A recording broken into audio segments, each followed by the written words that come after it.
Hello y'all, I'm Pluto the Fool, and if you didn't know, I am obsessed with Deltarune and Undertale. They are my favorite games ever, and I hold them very close to my heart. There's an issue I have with the two games though. Nothing about the games themselves, but rather about the fandom, or more specifically, the theories. Now, if you're a friend of mine, or my poor brother, you know I have many issues with current Deltarune theories. I'm gonna try to make videos about all of the various theories that I take issue with, but today I want to talk about something that's going to make a lot of people upset. WD Gaster, because he, quite simply, isn't real. Okay, I know, that sounds like total bullshit, right? Gaster's the cornerstone to Undertale and Deltarune. He's the most important character, and he's literally everywhere. But like, is he? I don't think so. I don't think he's ever been important. I mean, if you look at the games, just the games, not the code or Twitter or anything, he's nowhere to be found. Except for the tiny fun value events that refer to him, which are almost impossible to get normally, he simply isn't there. No mentions, no references, and certainly no appearances. Nothing. We don't even know what the dude looks like. He might be the mystery man, but we only really think that because it's simply cooler to show him that way. But I'm getting ahead of myself. Let's look at Undertale and see what he's doing there. He's doing nothing. Okay, fine, I'll be fair about it. Gaster shows up in 3 pieces of dialogue. They aren't very long, so I'll just read them in full. It makes sense why Asgore took so long to hire a new royal scientist. After all, the old one, Dr. Gaster, what an act to follow. They say he created the core. However, his life was cut short. One day he fell into his creation, and will Alphys end up the same way? Alphys might work faster, but the old royal scientist, Dr. W.D. Gaster, one day he vanished without a trace. They say he's shattered across time and space. How can I say so without fear? I'm holding a piece of him right here. I understand why Asgore waited so long to hire a new royal scientist. The previous one, Dr. Gaster, his brilliance was irreplaceable. However, his life was cut short. One day, his experiments went wrong and, well, I needn't gossip. After all, it's rude to talk about someone who's listening. So, this tells us a few things. Great! We know that he was a scientist, specifically that he made the core, and that he died. And that's, it. There is the line about him being shattered across time and space, but not only is that part of a rhyme, so it could have just been put there to make the vanish without a trace line work and to make it look a little more creepy, but it also doesn't really tell us anything definitive. He might be across time and space, which means what exactly? This line has been used as evidence that he's some sort of space god now, but I don't think that makes any sense. All of these lines point to one big thing. He's dead. Extremely dead. Couldn't be more dead if he tried. But then, what about that fear the second follower mentions? In fact, what are the followers? I'll get into that later. For now, know that this is the most definitive info we have about Gaster. Now that we have that, let's get into some of the other things people say are connected. The man who speaks in hands is a line from the river person that many attribute to the Big G. The idea being that Gaster speaks wingdings, which is primarily hand symbols, so that must be connected. Except, no it isn't, actually. Only 9 symbols in wingdings are actual hands, 11 if you count the pencil-holding ones, with most being various other symbols. Though, I guess you could say that since Gaster only speaks in caps, the lowercase letters don't count, which is kind of dumb, but sure, fine. A good chunk of the symbols are hands.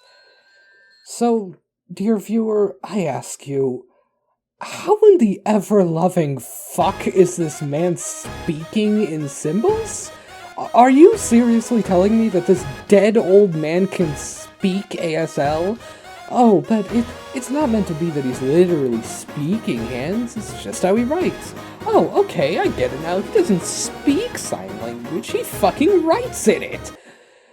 Now, I get what you guys are saying, but the handwriting in Sans' secret room is bad. That's gotta mean that it's wingdings.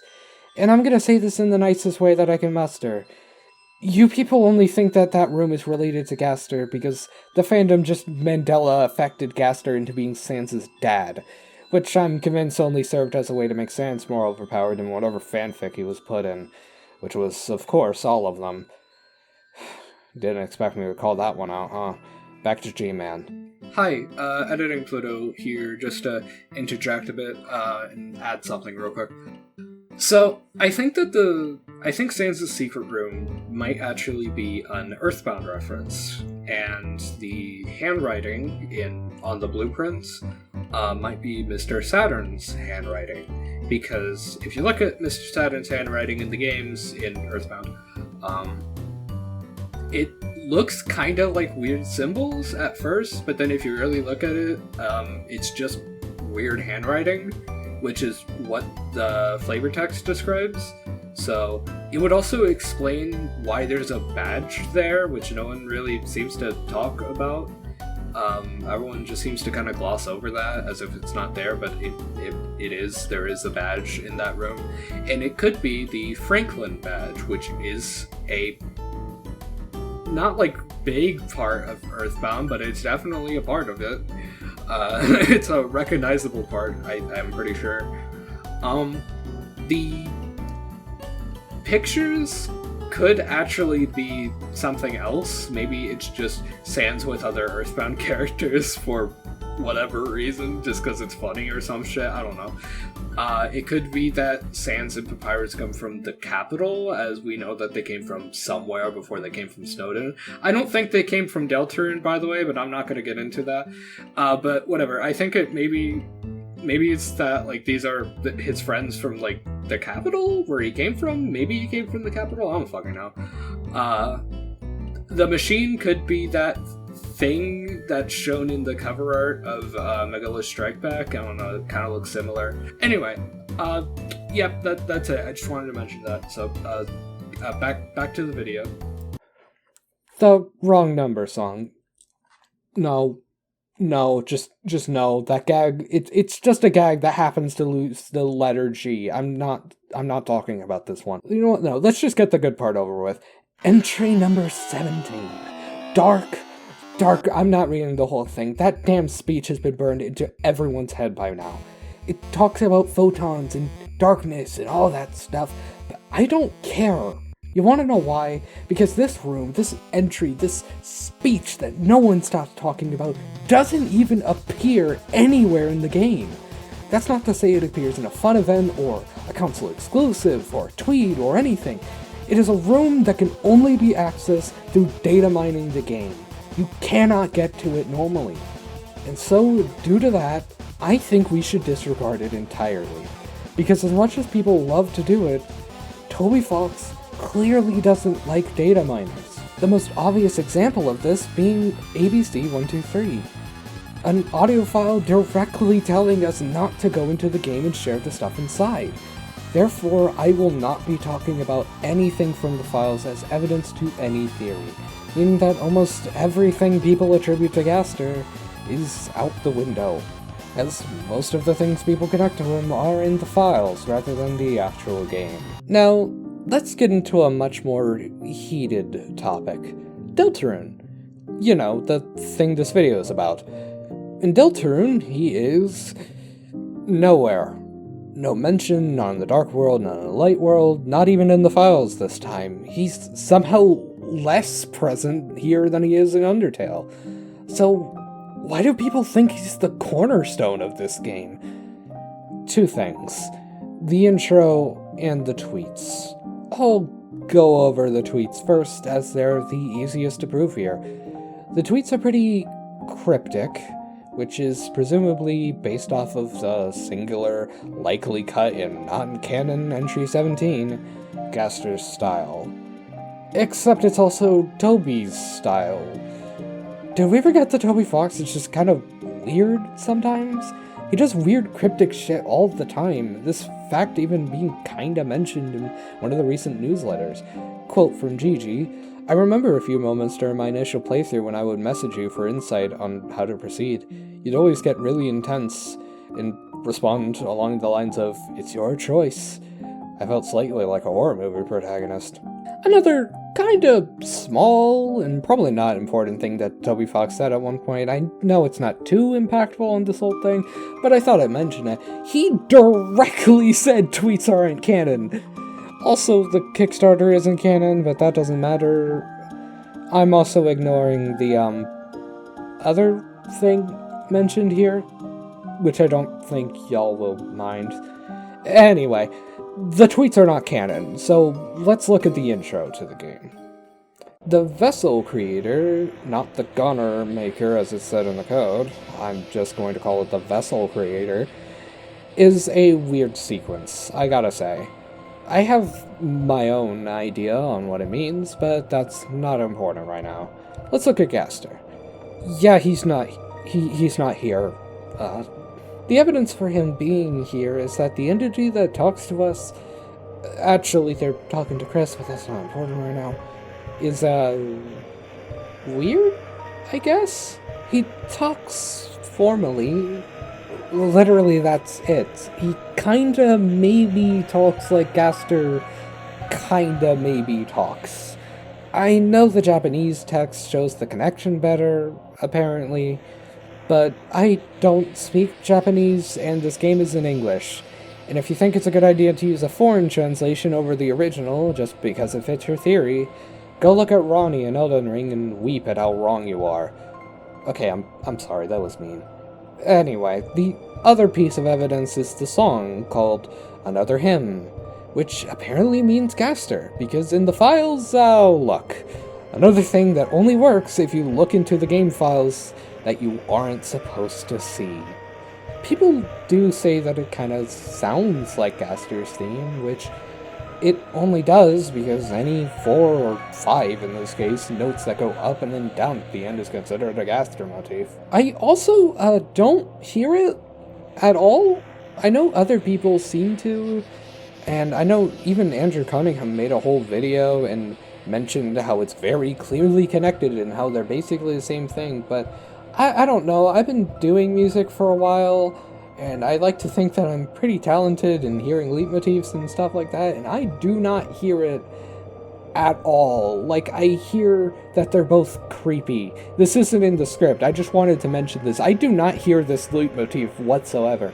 Anyway, the way a leitmotif works is that it's used exactly or almost exactly like the original melody, but in other melodies. Or, as Google puts it, a recurrent theme through a musical or literary composition associated with a particular person, idea, or situation. This is a kind of leitmotif that is used twice. Also, I'm sorry, but this is not big enough to be considered a leitmotif. A leitmotif cannot be 4 fucking notes. At least generally it cannot be 4 notes, or it shouldn't be 4 notes. This also isn't in the script, I just wanted to mention it. I can kinda see the resemblance here, because they're both creepy, I guess, but I think that's all there is to it. It's creepy, nothing more. Plus, Toby uses the same leitmotifs all the time. So, unless you want to say that Muffet, Mad Dummy, and fucking Spamton are related somehow, I think you just made a creepy melody for a creepy segment. But, fine. Let's say he is real. Let's pretend that, despite all the evidence against it, he really is the mastermind here in Deltarune. Why? Why is he doing any of this? And don't just say, oh, well, we don't know yet, because that's just a way for you to excuse the hole in the theory. So then, why is he here exactly? To experiment, I guess, but Experiment on what? Darkness? Some secret to revive himself somehow? How much mental torture some random 15-year-old can take? What is this man even doing? I feel like a lot of people don't consider why Gaster could be doing this, but I think we should. Toby often focuses on the characters and their motivations, and Gaster not having either might just be more proof that he simply isn't real. And with that, anything else is honestly not worth talking about. It's all stretches and misinterpretations and sometimes straight up lies. Gaster isn't in Deltarune. He's barely in Undertale. So, what is he then? I have an answer, but you guys aren't gonna like it. Though I doubt you enjoyed me being an ass while rambling about how wrong everyone is. But anyway, I think Gaster is quite simply a creepypasta, or a ghost story. Either works. Think about it. The story of Gaster kinda reads like a creepypasta, doesn't it? He's a man who died long ago, and likely haunts the core and Hauntland now, with only his old followers remaining to tell the rumors of him to passerby before disappearing, just as he did. Even the code stuff fits with this idea. In the files of the game lies the remnants of this phantom, fragments of him hidden deep in the code. He talks of darkness and mentions two mysterious characters. Listening to his theme locks the game until it ends, and only parts of his story can be found across save files, with the right luck, of course. The game won't let you mention him. He's automatically removed from merchandise, and other devs even deny his existence. But hey, I shouldn't gossip. After all, it's rude to talk about someone who's listening, right? Another small thing to add more fuel to this idea is that the mystery man, who most think is Gaster, looks a lot like Uboa from Yume Nikki. They work kind of similar too, both being almost impossible to find normally and simply being there, standing ominously in the room and giving a strange expression if interacted with.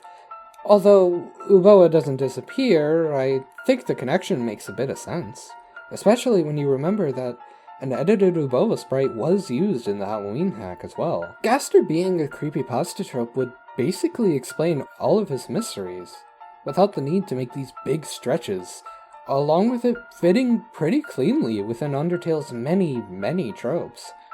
Now, listen, I get it. It's fun. It's fun to think about Gaster and all that. It's fun to imagine some big boss fight with him in Chapter 7 of Deltarune, but I think it takes away from both Undertale and Deltarune. With these theories, people tend to ignore or even outright deny the stories and writings of the characters themselves, instead forcing it into being this convoluted meta-plot about Gaster and the player and all that. It's sad to see people say that all the jokes and characters are just hints towards Gaster, especially when people end up spreading misinformation to force their theory to be right.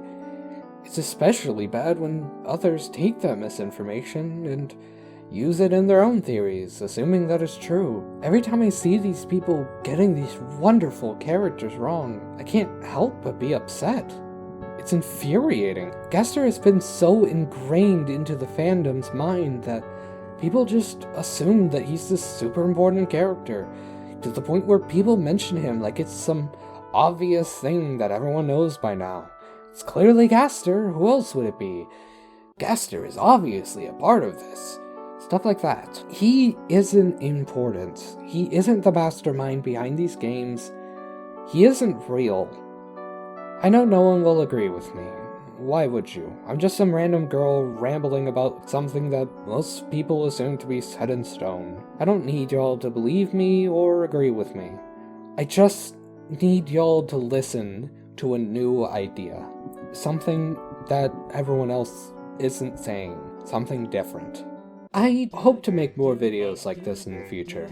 I really want to make ones on Chris and especially Rolsey, since they both have so many misconceptions surrounding them. I also want to make a video on the Knight at some point, but this video took long enough to make. The script has been redone and scrapped and redone again like 50 times now. But I think this time it works.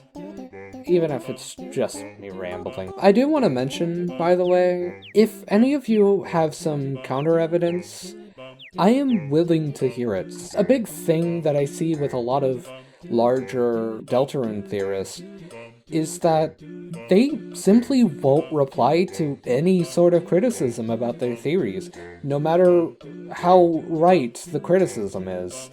So, if y'all want to critique this theory, please do. Please leave a comment, leaving an explanation on why you think I'm wrong. What I missed, if you think I should talk about anything else related to Gaster, or any other topic in Deltarune, or Undertale. I am willing to hear it. And plus, I can't really think of that many ideas on my own anyway, so I would really appreciate if you guys help me out by giving me more things to talk about. But anyway, I hope you enjoyed, or at least got some good background noise out of me.